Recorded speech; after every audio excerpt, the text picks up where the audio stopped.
Hello friends, Manjusha cooking and ব্লগে আর একটা নতুন রেসিপিতে আপনাদের সবাইকে স্বাগত। বন্ধুরা, আমাদের বাড়িতে বেশিরভাগ দিনই রাত্রে নিরামিষ হয়। তো নিরামিষ কি করব এই ভাবতে ভাবতে পনিরের বিভিন্ন রেসিপি আমি ট্রাই করি।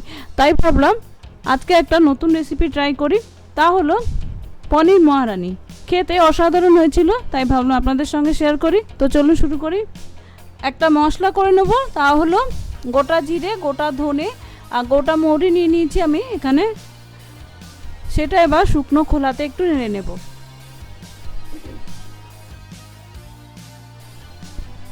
বেশি লাল করে কিন্তু ভাজা যাবে না, জাস্ট অল্প নেড়ে নিয়েছি। এবার তাতে দিয়ে দিচ্ছি একটু কসুরি মেথি। এটা আমি আগে থেকেই ড্রাই রোস্ট করে গুঁড়ো করে রেখেছিলাম, সেটা জাস্ট একটুখানি দিয়ে নামিয়ে নেব। কড়াইয়ের আঁচ কিন্তু আমি নিভিয়ে দিয়েছি। এবার ঠান্ডা হলে এটা আমি গুঁড়ো করে নেব। একই মিক্সির জারে আমি দিয়ে দিচ্ছি এখানে 2 ইঞ্চি মতো আদা, গোটা 4-5 কাঁচা লঙ্কা। আপনারা যেরকম ঝাল পছন্দ করেন, যতটা পরিমাণে করবেন সেই অনুযায়ী নিয়ে নেবেন। নিয়ে নিচ্ছি একটা বড় সাইজের টমেটো। এবার এগুলো আমি পেস্ট। বা এখানে আমি নিয়েছি 250 গ্রাম মতো ক্রিম পনির, ফুল ক্রিম পনির। এই রেসিপির জন্য কিন্তু ক্রিম পনির অবশ্যই নেবেন। এবার আমি পনিরগুলো কেটে নেব। আমি এখানে একটু বেশ লম্বা লম্বা করে কাটছি। আপনারা আপনাদের পছন্দের মতো শেপে কিন্তু কেটে নিতে পারেন। বড় রাখতে পারেন, ছোট রাখতে পারেন, যেমন খুশি সেই শেপে কিন্তু কাটতে পারেন। একটু বড় বড় করে কাটলে দেখতে ভালো লাগে, তাই আমি একটু বড় বড় করেই কেটে নিচ্ছি। এবার পনিরটা আমি ম্যারিনেট করে নেব। তার জন্য দিয়ে দিলাম স্বাদ মতো নুন,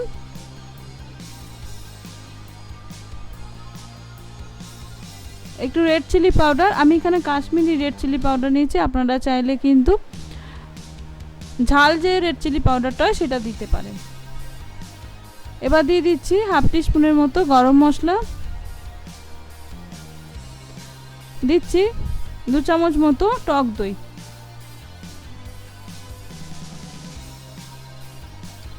এবার এগুলো ভালো করে হাত দিয়ে আমি একটু মাখিয়ে রাখবো। মাখিয়ে আমি একটু 10-15 মিনিট মতো এটা রেখে দেব। ভালো করে দই মশলাগুলো একটু মিশিয়ে নিতে হবে। আর এবার দেখুন এখানে আমি 2 চামচ মতো নিয়েছি বেসন। এবার যে ম্যারিনেট করা পনিরগুলো ছিল সেগুলো আমি এভাবে একটু কোট করে নেব। কারণ এতে যেহেতু দই আছে, এটা আমি যদি ডাইরেক্ট ভাজতে যাই তাহলে কিন্তু কড়াইতে আটকে যাবে, ভাজা ঠিক হবে না, ভেঙে যাবে। তাই জন্য অবশ্যই কিন্তু এটা একটু বেসনে কোট করে নিতে হবে। বেসনটা কোট করার পর ভালো করে কিন্তু একটু ঝাড়িয়ে নিতে হবে, নাহলে অতিরিক্ত বেসন হয়ে যাবে। এভাবে আমি সব কটা কোট করে নেব। এবার একটা কড়াইতে তেল নিয়েছি, আমি এখানে রিফাইন অয়েলে করব। তেলটা গরম হয়ে যাওয়ার পর আঁচটা কমিয়ে আমি পনিরগুলো দিয়ে দিচ্ছি।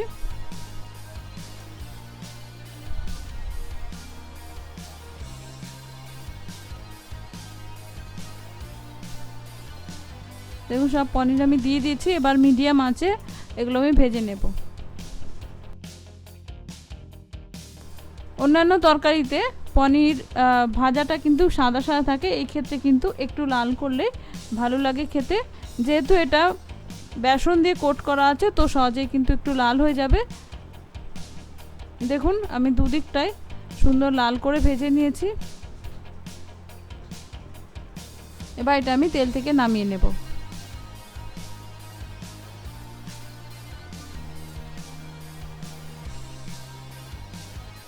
এবার পনির ভাজা তেলেই দিয়ে দিলাম একটু গোটা জিরে। আপনারা চাইলে এখানে সাজিরে দিতে পারেন, আমার কাছে সাজিরে ছিল না, তাই আমি এমনি নর্মাল জিরেই দিলাম খুব সামান্য একটু হিং। এটা যেহেতু সম্পূর্ণ নিরামিষ করছি, তো হিং দিলে আদা রসুনের যে সাবস্টিটিউট সেই হিসেবে কিন্তু হিং ব্যবহার করা হয়। আপনারা চাইলে এই রেসিপিতে আদা রসুনও দিতে পারেন। এবার দিয়ে দিয়েছি একটুখানি কাশ্মীরি রেড চিলি। তেলের মধ্যে রেড চিলি পাউডার দিলে সুন্দর একটা কালার হয়। এবার আমি যে টমেটো, লঙ্কা আর আদাটা বেটে নিয়েছিলাম সেটা দিয়ে দিলাম। এবার এই পেস্টটা একটু তেলে ভেজে নেব, যতক্ষণ না কাঁচা আদা টমেটোর গন্ধটা চলে যায়। দেখুন সুন্দর কালার এসছে এবং তেলও ছেড়ে দিয়েছে। এবার এতে দিয়ে দিচ্ছি আমি যে ভাজা মশলাটা করেছিলাম সেইটা। এখানে কিন্তু পুরোটা দেব না, কিছুটা রেখে দেব, নামানোর আগে লাস্টে দেব। এবার ভাজা মশলাটা আমি তেলে একটু নেড়ে নেব। এবার এই রেসিপির জন্য আর একটা মশলা করে নেব। এটা হলো, এখানে আমি গোটা 8-10 দিয়ে দিলাম আমন্ড, গোটা 8-10 কাজু, আর একটু দুধ দিয়ে আমি এই পেস্টটা বানিয়ে নেব।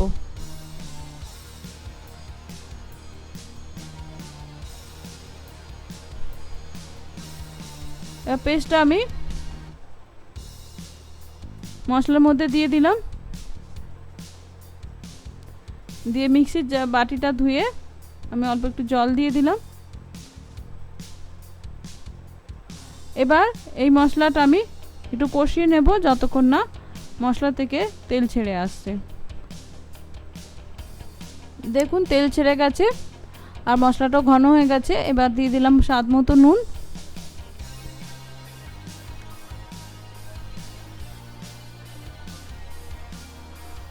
হাফ টিস্পুনের মতো চিনি। এটা যেহেতু নিরামিষ রেসিপি আর পনিরের রেসিপি, তো এতে একটু কিন্তু চিনি দিতে হবে, নাহলে কিন্তু টেস্টে ব্যালেন্সটা ঠিক মতো হবে না। এবার নুন মিষ্টিটা আমি মিশিয়ে নেব। এবার দিয়ে দিচ্ছি জল। এখানে আমি 1 কাপ মতো গরম জল দিচ্ছি। গরম জলে কিন্তু দেবেন, তাহলে টেস্ট ভালো হবে।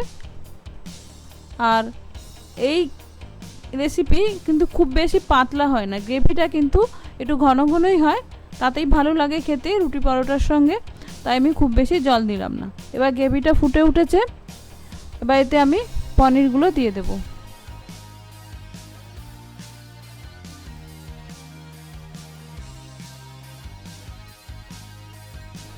দেখুন পনিরগুলো দিয়ে দিয়েছি। এবার আমি একটু এটা মিশিয়ে মিনিট 2-3 মিডিয়াম আঁচে করে নেব। এটা কিন্তু মাঝে মাঝে একটু নাড়তে হবে, কারণ মশলা দেওয়া হয়ে গেছে, নাহলে কিন্তু নিচে ধরে যাবে। দেখুন 2-3 মিনিট পর আমি যে ভাজা মশলাটা রেখেছিলাম সেটা দিয়ে দিলাম হাফ টিস্পুনের মতো, আর দিয়ে দিচ্ছি একটু চিলি ফ্লেক্স। চিলি ফ্লেক্সটা দিলে দেখতে ভালো লাগবে। আপনাদের যদি বাচ্চাদের জন্য করেন তাহলে চিলি ফ্লেক্সটা স্কিপ করতে পারেন। এবার এটা মিশিয়ে আমি মিনিট 5 ঢাকা দিয়ে রেখে সার্ভ করব। তো বন্ধুরা, রেডি আমার পনির মহারানি। বন্ধুরা, নিরামিষের দিনে যে কোনো কিছুর সঙ্গে কিন্তু এটা খুব ভালো লাগবে। চাইলে ফ্রাইড রাইস, পোলাওর সঙ্গে খেতে পারেন, লুচি, পরোটা, নান, লাচ্ছা পরোটা, যে কোনো কিছুর সঙ্গে কিন্তু এটা দারুণ লাগে। তো নিরামিষের দিনে কি করব ভাবতে ভাবতে আমাদের মাথা খারাপ হয়ে যায়। তো এই রেসিপিটা অবশ্যই করলে বাড়ির ছোট বড় সবাই হাত চেটে খাবে। আশা করি আপনাদের আমার এই রেসিপিটি ভালো লাগলো। ভালো লাগলে অবশ্যই আমাকে কমেন্ট করে জানাবেন। আর আপনারা যদি করে থাকেন তাহলে কিভাবে করেন আমার সঙ্গে শেয়ার করতে পারেন। আর যদি আপনারা অন্য কোনো ধরনের রেসিপি জানতে চান তাহলে আমাকে কমেন্ট করে জানাতে পারেন। নমস্কার, ধন্যবাদ, ভালো থাকবেন। দেখা হচ্ছে নেক্সট ভিডিওতে।